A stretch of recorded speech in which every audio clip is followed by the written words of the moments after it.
Following the 2001 September 11 attacks, Pramila Jayapal dove headfirst into civil rights, founding a pro-immigrant advocacy group. The group successfully sued the Bush administration over the attempted deportation of Somali refugees. Jayapal helped negotiate Seattle's $15 an hour minimum wage law and was later elected to the Washington State Senate. In 2016, Washington's 7th District sent Jayapal to Congress, the first Indian-American woman to serve in the U.S. House of Representatives. She is a member of the House Judiciary Committee and a leader of the Progressive Caucus. Jayapal advocates for comprehensive immigration reform, LGBT equity and equality, and the impeachment of President Trump. Congresswoman Jayapal, thank you very much for being here. It's great to be here. What has been the biggest difference between last year and this year? Well, we're in the majority, and that has been a really wonderful thing. I joke with people and say it's the first time in my life and in politics that I've been in the majority. But it means that there's a lot more work because we have a real agenda for the people that we're trying to deliver on as Democrats. And we control the gavels at a very, very difficult time for this country. And there are a lot of momentous things before us. So I think that's probably one of the biggest differences. The other is we're in the most progressive, most diverse House of Representatives ever.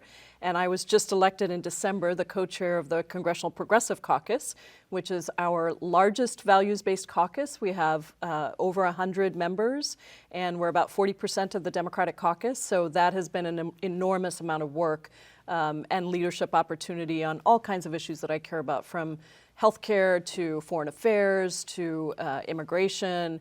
So there's a lot in front of us, but it's an incredible honor. The country is really wrestling with this notion of leadership and competency and qualifications. I'm curious, do you think you need to have faced adversity, have some element of sacrifice to be a good leader?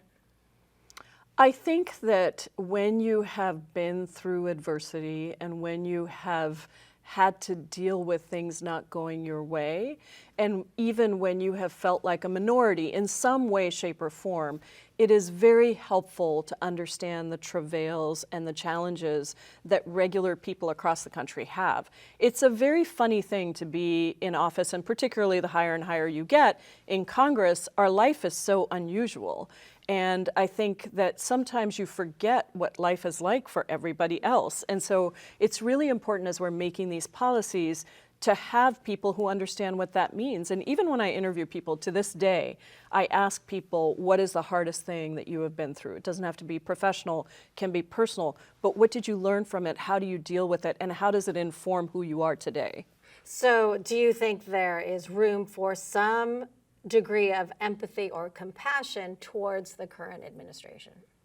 Well, I think about this all the time because my husband is a very good Buddhist, and he really believes, and we have had this conversation, that everybody is good. And I have to say that I have mostly tried to believe that, but this administration has been particularly challenging for me. The things that have been said out of the White House, watching the policies of family separation, watching children being ripped from their parents, watching the way immigrants are spoken about or women are spoken about, the complete lack of not just civility, but kindness and sort of the cruelty that accompanies so much of what is happening.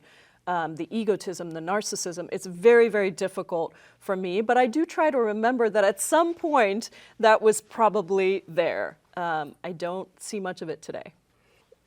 There's certainly discussion about Trump stepping down, whether we are at the moment of calling for an impeachment, but have we really thought about this country without Trump as president, and what would it be like to have Mike Pence? Well, I don't think that you can make these kinds of decisions based on who might or might not come after. I mean, I think that if it's a constitutional issue, then it has to be a constitutional issue. You can't say, well, it's a constitutional issue, except I don't really like the guy that might come after, and therefore I'm just going to forget about the Constitution. I think you either believe that our job is to uphold the Constitution or not. You know, that said, I think that Trumpism, if you want to call what's happening in the country, and a lot of the sort of vitriol and the hate, didn't arise just with Trump. I think it came about in part because of the extreme inequality in this country, which is a result of decades of austerity policies. The fact that 3 people in the United States today hold the same amount of wealth as the bottom 50% of Americans. That's 160 million Americans have the same wealth as 3 people, 2 of whom live in our state. I think we have to understand that that kind of economic insecurity leaves open a gaping hole for white supremacists, for racists, for swampers, for corruption to really take hold and become what it is today. So I don't think that just getting rid of Trump, if that were to happen, would solve everything. I really do think that there are some deep structural inequities in our country today that we have got to address. Otherwise, there will be other Trumps. I wanted to ask you about being a woman of color. How different was it when you arrived, and how different is it now? And a little bit about the mentorship that you are now you're in that role. What does it mean, and what are you learning from members of this new freshman class? Yeah, it's really different. You know, when I came in, there wasn't a lot of celebration when I got elected just because of everything that happened. That was the same time that Trump got elected. And there weren't very many women of color that came in with me. So the few of us that came in sort of, you know, just immediately went to work. But I think that, you know, what I have seen is not so different than what I've seen everywhere else. It's just that there's so much power in Congress that as a woman of color, you notice the disparity even more. And, you know, it's a particularly older, white, and male body. And yet it's supposed to be representing the entire country. And so out of the 11,000 plus members of Congress that have ever served, I think there's something like 67 women of color that have ever served. Can you imagine? I'm one of 67 over the course of history. And, you know, people don't think about this, but I'm the first person of color that Democrats in Washington state have ever sent to Congress. It is really different now, you know, I think with the number of women that have come in, with the number of folks of color, the number of firsts, I mean, incredible Muslim American, Native American, African American, Latinas. That has been a huge shift in how the country sees and thinks about the body of Congress, and also the hope that each of us represent. It's not just that we, you know, the pictures look better, it's that people think about their futures differently when they can see people like us in these different positions. I wanted to talk to you about immigration, an issue that propelled the formation of Hate-Free Zone, then became One America. When you imagined taking on the fight and pushing for the suit that you mentioned earlier, what was your worst case scenario, and have we reached that point in what you've been witnessing the last year with child separation? You know, I've thought about this a lot. At the time, that seemed so horrendous, what we were dealing with. And it was hard to imagine that things could get much worse. And today, I feel like they are much worse. They are tremendously horrendous because there isn't even a nod to the core values of what immigrants have brought to this country. There always has been, even with Republican presidents, even with President Bush after 9/11, he went into a mosque, he acknowledged, you know, what every religion brings, and he sort of tried to denounce stereotypes, even if we were arguing about how policies were implemented. This president and this administration has decided that immigrants and immigration are political bait, and they have no intention whatsoever of trying to fix anything. And they're not trying, and they actually are doing the opposite. They're trying to use it as much as possible to demean, to degrade, to otherize, to vilify, and to terrorize.